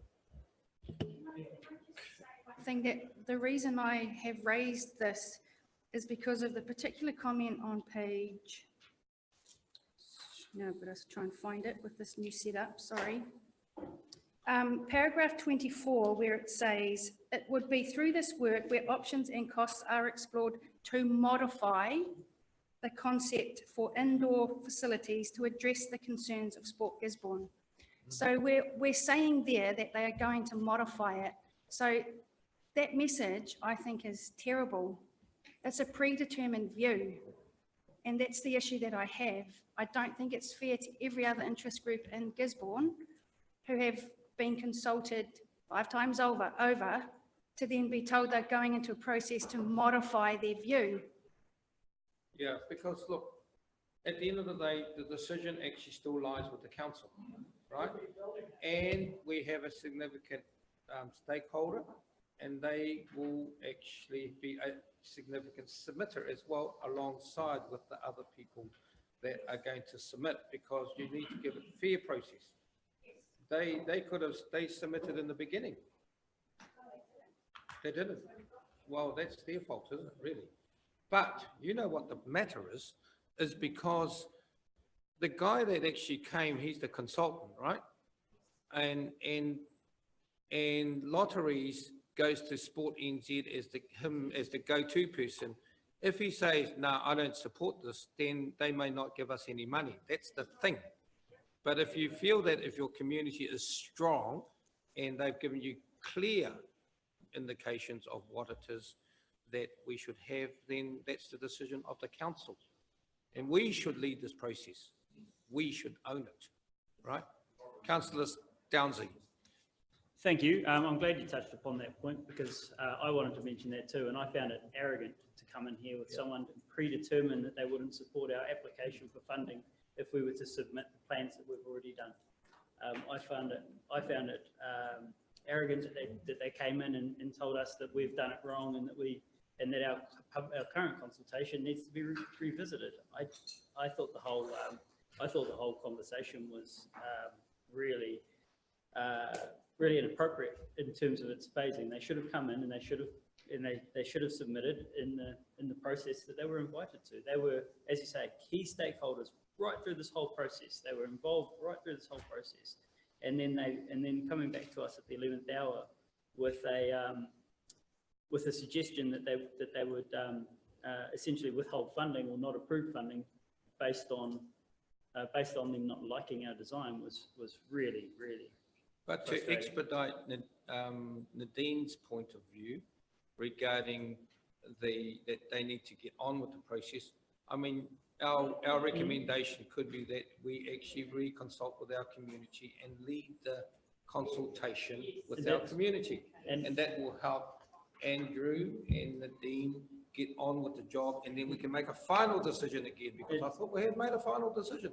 That's absolutely right, and that was going to be the alternative wording. Councillor Seymour. That's where I am too, that I don't think we should just remove led by Sport Gisborne Tairāwhiti. They can be a participant, and I don't mind if it's a collaborative public engagement process led by Gisborne District Council in conjunction with others to finalise the concept design for the Olympic pool. I'm completely where Councillor Dunn is, that we've talked to our community, the community have told us what we want. So I don't know whether you've got a mover or not, but I'm happy to move that with those slightly.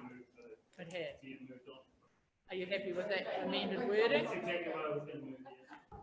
So process led by Gisborne District Council in conjunction with others to finalise the concept design for the Olympic pool. And you could name them, you could say in conjunction with others including Sport Gisborne. No. They know now, because otherwise the New Zealand Chinese community is In missed out conjunction with the community. in the recommendations. In conjunction. Councillor Wilson. Yeah, yes, Your Worship. Look, I generally support that as well. How effective consultation is dependent on how you present the information. And to say that Recreation New Zealand have come in at the 11th hour with Sport Gisborne Tarawhiti is not right, because in fact their scenario was signalled quite a long time ago. Those of us that sat on the committee had seen that concept, and those that of us go even further back have had similar discussions before, so it's not new. But where we've fallen down is that I don't believe that we've consulted with the community in the right way to present the options and say what are the benefits of those options clear enough. Because it was always going to be that people wanted a 50-metre pool retained. It didn't matter, you know, unless you really showed that an alternative thing would supply this, and this, and benefit these people and all the rest. So it's the way that you present the stuff as to how good the consultation is. And it always seemed to me that the way we started this project was that we got users of the Olympic pool to advise us on an advisory group, and of course they would want the status quo enhanced.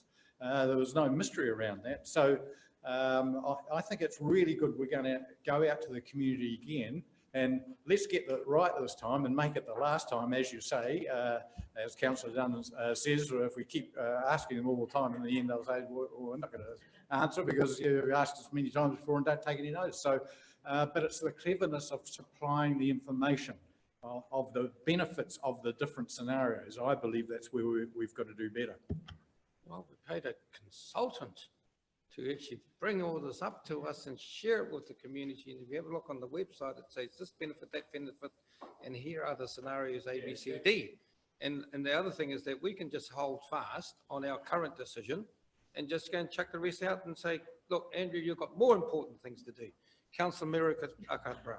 It would be remiss of me not to, I guess in this space, say the great job that Sport Gisborne have been doing in the space of community consultation, especially with the Waikirikiri playground consult they did in that space. And so I'm advocating, I guess, in the knowledge, the space, the resources they put to being actively involved in community consultation was at an amazing and we're very grateful level. So I don't want to see us saying, you know, because it's true about the conflict perceived, because we are looking at being leaders in our region in these consultative spaces as GDC, but I do know that they are highly effective in their work and dedication to our community. So I don't want that to not be noted as well. Kia ora. I'll see that they're so effective that after 5 years, we still haven't got a community hub in Waikirikiri. Councillor Wharehinga. Standing because it's council. Actually, off the back of Councillor Akata Brown's comments, I absolutely support his sentiments in regards to Sports Gisborne Tairāwhiti. When they did come to speak to us, knowing that their most current advice was contrary to other conversations they had with us in regards to community facilities, they came to us immediately, and they came to us, I thought, quite respectfully, kind of say, hey, this is the latest in regards to our information. So I take my hat off to them. I do recall that the person who came from Sports New Zealand, he did actually indicate that the lottery's funding was oversubscribed, and it was difficult for people to be able to access that pool of money. And then when they did access that pool of money was very, very negligible, which actually makes me solidifies the decision that we're making today about us front-footing this, because really it does look like it's just going to be us. It is absolutely going to be us, and I appreciate the fact that Sports Gisborne Tairāwhiti put themselves forward as an organisation to help front this out in the community and use them as a vehicle to engage the community, as Councillor Brown has said. However, with that said, we do need to lead this, because this is going to be about us, and it's going to be on us. Yeah, it's about the tail wagging the dog, right? Because the investment, well, they don't actually make any financial investment into it, because theirs is just consultation. No, we are the councillors. This is our meeting, Thank you very much. We'll just wait. And I'm just saying, I know that you want to speak, but you can't. And so it's very difficult.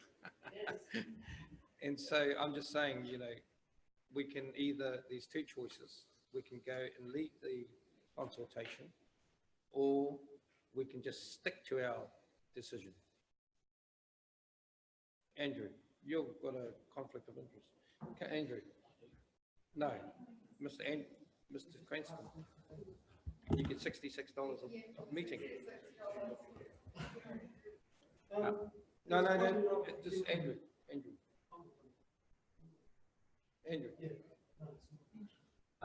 Well, through your worship, I haven't been asked any questions, but see, I do have some comments. So when and Councillor Dunn made a good point around that paragraph. So when we're talking about refining the concept, actually we have a concept which is a really high level picture, and actually the steering group will remember when we were talking through these concepts that actually there were some gaps which you developed through your developed design process. So they were on the table and they were clear. And actually what we're talking about here, we don't want to get confused that this is about a 25-metre pool or a 50-metre pool, because it's actually not necessarily about a 25-metre pool or a 50-metre pool. It's actually about providing the best facility for the community. And this is the time to be having these discussions. You've actually got time because you actually don't have the funds for this project at the moment. So we're actually in a good position to be having these conversations. And you're on TV. In the defence of Sport Gisborne, I actually think they've been quite honest. I think that's quite a big call to come back after supporting through the advisory group a concept that we went out and consulted on, to come back after actually doing some serious thinking on their part and say, actually, we actually have a different view now. So, and I think it's great they did that. And I also think it's actually a good thing that they want to be involved in that engagement too, because they are a recreation leader in this community. That's what their role is. And yes, they're supported by Sport New Zealand, but also they're a partner with us in the community facility strategy. But I think we do need to consult just how we do it. That's Yep. No, we'll lead this. I have determined my standard. And that's what I want to do. I have determined. Yeah. All I want to say is a statement on consultation. Consultation seems to be something that we struggle to recognise where we're at the end of it. And it's not necessarily Olympic pool, it's just consultation in general. We quite often have a consultation program put in front of us and we're happy with it. We think if we do A, B, C, D, we will have consulted. We get to the end of that consultation period and then some people in the community determine that that consultation wasn't satisfactory. I think as a council, we need to determine that, hey, this is good consultation, which we have done. And that's just a general comment on consultation, nothing to do with sports. Thank you all. Now, what is the recommendation? Because we do have a lie on the table, but that's been null and void because we have all had a debate, right? Because normally you have nothing after a lie on the table statement. So what is it, Councillor Seymour? Approve a collaborative public engagement process led by Gisborne District Council in conjunction with others to finalise the concept design for the Olympic pool redevelopment. Moved by Councillor Seymour, seconded by, I heard on my left-hand side, but I've got, I can see like that, Councillor Dowsing. Okay. Okay. All in favour? Aye. Wonderful. Carried. Thank you. JMA Forum.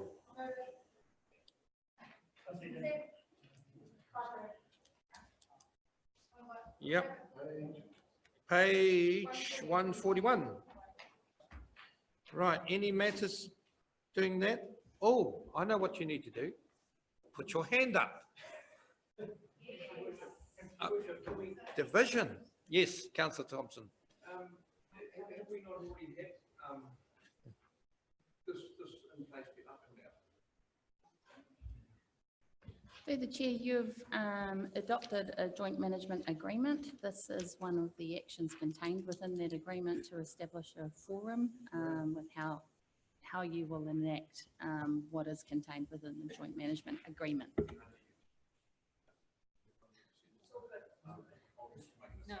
This is in the JMA that was signed 4 years?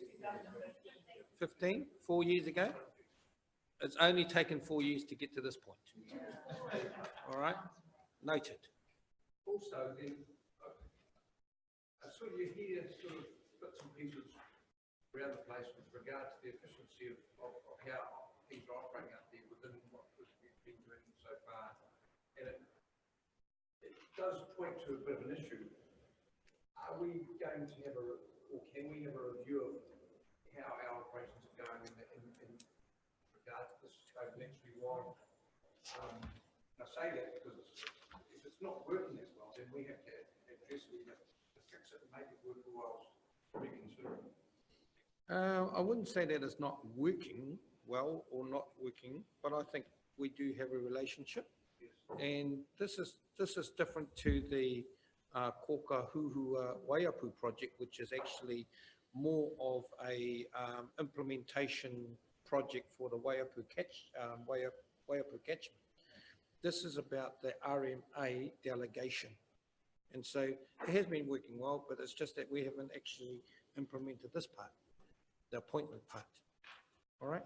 Okay, and one other question. While it's obvious that the Manukau Waipu Ward councillors have citizens, does that actually catchment run up into the Margaret back up into, so it actually incorporates more than just that ward as well? And Yeah, mine. sorry, no, I played it. So we should have 2 councillors on the executive. Yeah.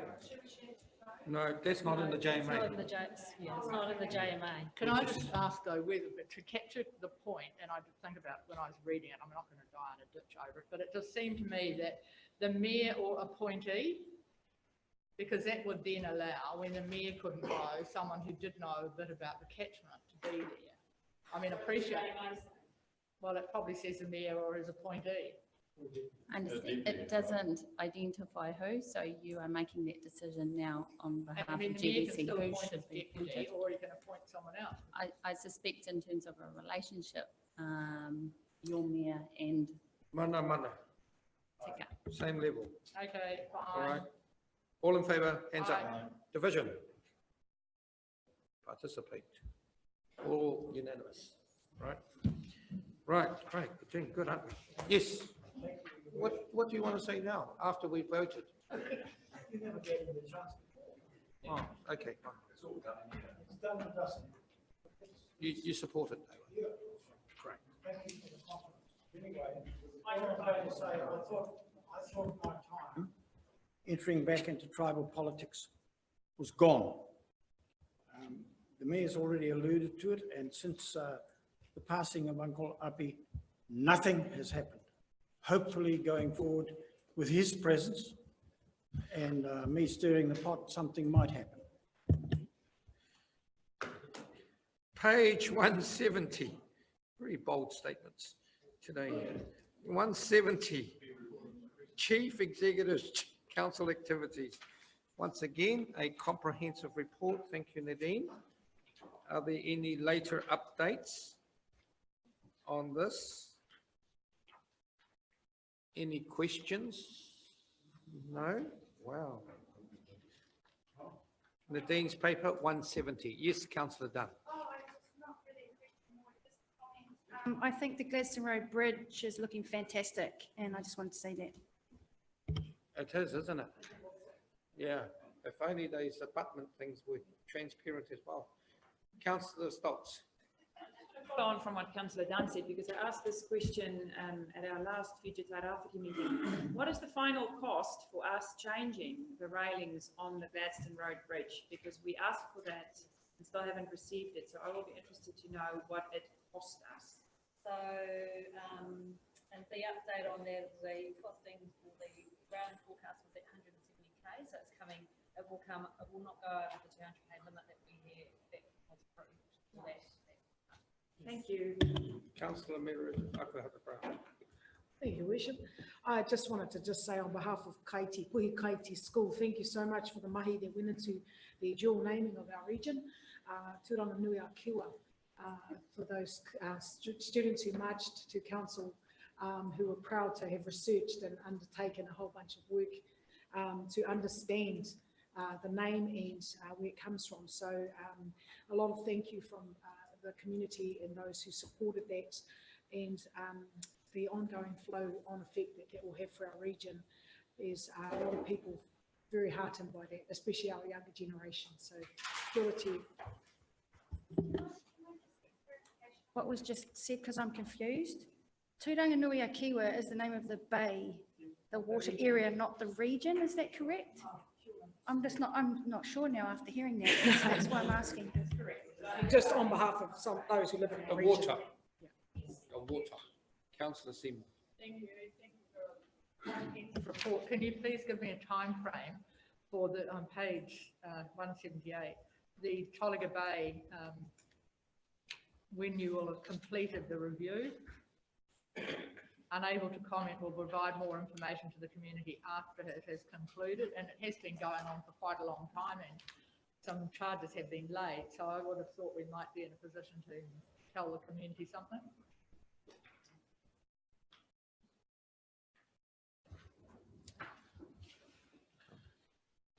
Okay, while you're thinking about that, would be good to use. Thank you, Oh, through your Mr. worship. Farmer. In terms of the charges have been laid.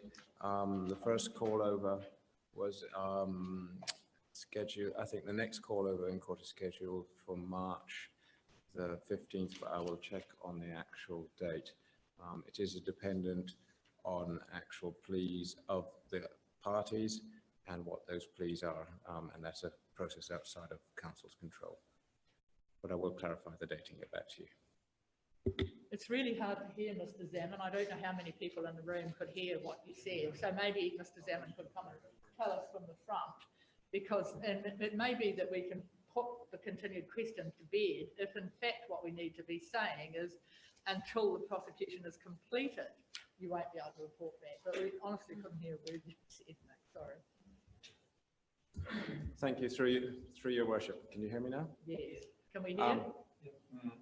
So the process at the moment is that we're at the stage of what is called a call over, where the parties actually enter their pleas to the court.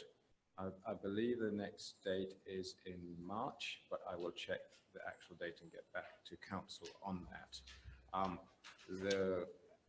As we don't know what the pleas are yet, and the parties have to do that. Once we have an idea of the pleas, a court date will be set for the hearing, and that is a process that is outside of council, but I can get you the next call over date. Yeah, thank you. I really appreciate that. But if we're all looking at what it says here about Tolaga Bay, it actually could be the response here could actually say that no firm response can be given until the prosecution has been completed, which would save us asking these questions, because it goes on to say while it's underway we're unable to comment, but we'll provide more information to the community after it's concluded. Well, you know, the process is going to take for more than a year, I think, so, or 2 years. So can we just tidy that up and be really clear about what we're saying? Thank you. Thank you. But would be interesting to have the next call over date, if you don't mind. Just by email would be fine. Thank you. Yeah, sure. Through your worship, I can also, in terms of an update around our civil defence emergency management personnel, I can announce that we've appointed the new CDM manager, and that's Wiremu Tamati Smith, who comes from, he's the next major in the army, and has also served in the police force, has a lot of experience in civil defence, peacekeeping, humanitarian aid. So we're really excited to have someone with his expertise coming to join us, who will start on Monday. 10 o'clock, is it? Pohiri. What time is the Pohiri? Whakatau, what time is it? We are awaiting guidance from Wiremu and his whānau on a preferred time. Right. Councillor Cranston. Yeah, there's a small sentence on the Rootney Road, whānau-friendly cycle route. That's something I'm a little bit confused now about steering groups and how we are involved in those sorts of things. That's something that I have been involved with right from the start. What is to be our involvement in that going forward? Rootney Road, cycleway, steering. Yeah. Involvement, benefits, or have we changed track? Yeah, through your worship, so that cycleway has proven to be problematic, as you're aware of, so we need to rethink the entire approach there. Yeah, the question really is, what's my part in that rethinking, or our part in that rethinking? Oh, so that would be part of our major projects clarification around the steering groups, advisory groups. So that paper's to FT. Yeah. Yeah. Okay. I'm sure you'll be consulted, Councillor Cranston, as in the future you have been. Hey. Councillor Stunt. Yes, page 186, the cycleway from Midway to the Waipoua River mouth. Given that this is in the coastal environment, I'm just want to have an early indication of what sort of surface is this cycleway going to be, please? Okay, not concrete, thank you. Councillor Foster. Page 184, City Camper Van Dump Station. Council has agreed to support a New Zealand Motor Caravan Association dump station in Gisborne City through provision of land and connection to the city wastewater system. We've got a 2,000 odd camper vans here for this weekend for a huge turnout. It's a bit, and I know they've been on our case for a long time to get a dump station happening. And I'm glad that we've actually identified a provision of land. Can you tell me where the land is that we're going to provide? And how long it will take before we get an actual operating dump station there? Through your worship, I can't remember the name of the street, but it's in the industrial area, the Awapuni Road. Oh, yeah, right. In terms of the installation of the dump station, the agreement through the Freedom Camping Bylaw, or Council's decision through the Freedom Camping Bylaw, was that Council's role in this development was provision of land and connection to the wastewater system, and that the MCA would deal with the rest of it. So we've been quite engaged with the Motor Caravan Association around that, but fair to say that dump station will not be in place for this particular event. Is there any indication when it might be up and running at all? No, not at this stage. I think there's a funding question around the Tourism Infrastructure Fund, which the MCA can apply to with council support. Okay, thanks. Councillor Vedette. 180. To the CEO, compliments to her picture there, that is just below the Waipa Bridge. You'll see 3 sets of dollars there that are more than anything protected Ruatoria. Look at the huge build-up in metal that turns the river downstream. As I've said repeatedly in the past, there are $300+ just above the river there in Headley's Yard. Where the river turns downstream, as you can see by the island there, it goes directly into a property and it's carving huge acreages out of it. What I want to know, and it's not in the long-term plan when I asked, there's no funding there by way of a budget. What is the intention with those dollars, given that they are currently part of the Ruatoria Protection Plan being paid for by that loan, $780,000? But they can't continue to sit in Headley's Yard without effectively being put to the use that they are currently being paid for. And let's face it, it's a bit of a bone of contention whenever I get on the radio or someone up there, I go to a community meeting. We need to do something. And we just can't continually fob off our wider community. Yes. thank you, Councillor Burdett, and this was one of those questions that you constantly raise and ask of us as staff, and we come back with not the right answer that you're probably seeking. And in this instance, what I'll say is like the river, using that, it's bouncing around between various funding applications and voting proposals about what actually to do there. So there was recently, as you're aware, of an application that was looking at some hard engineering solutions, which would have been useful to utilise that. I'm not sure where that is in the process of approval, if it's going to be approved or not, and so there would be use there. There's also been conversations But we around are, eroding. we are actually trying to action something. Good, thank you. Councillor Seymour. Thank you. On page 188, I see that we made an application in December with a decision date of 19th of February for $2 million from the Central Government Special Policy Fund to clean up Florida Bay. And I just wondered if you had an outcome from that, and specifically how that's going to be spent in Florida Bay as well.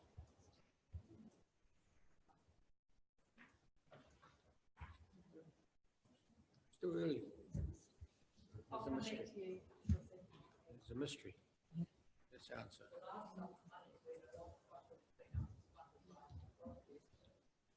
Great, thank you so much. Right. Second. Moved by Councillor Dowsing, seconded by Councillor Burdett. Any further comments? Thank you. It's great improvement from years before, isn't it? The Chief Executive's report, continuous improvement.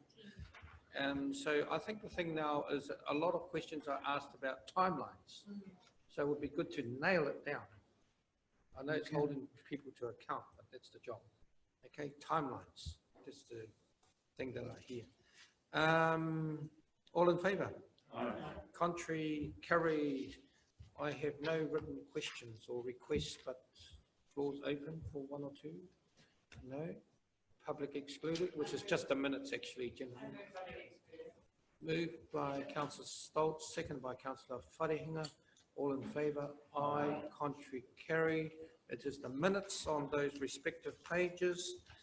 You'll see at the back there, 14.1 and 14.2. Moved them separately. Moved by Councillor Wharehinga, seconded by Councillor Akuhata Brown. All in favour?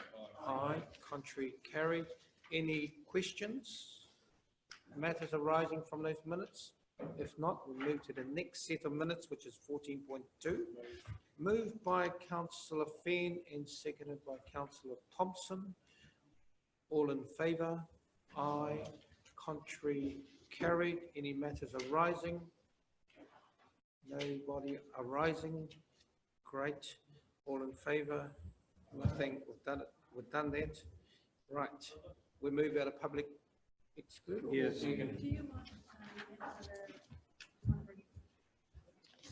Yeah, why don't we have Miss Peters? Because Miss Peters is here. Is that all right? Because the next thing is not till 12:30. And I'm sure we can cut it out in an hour. We don't need the all afternoon.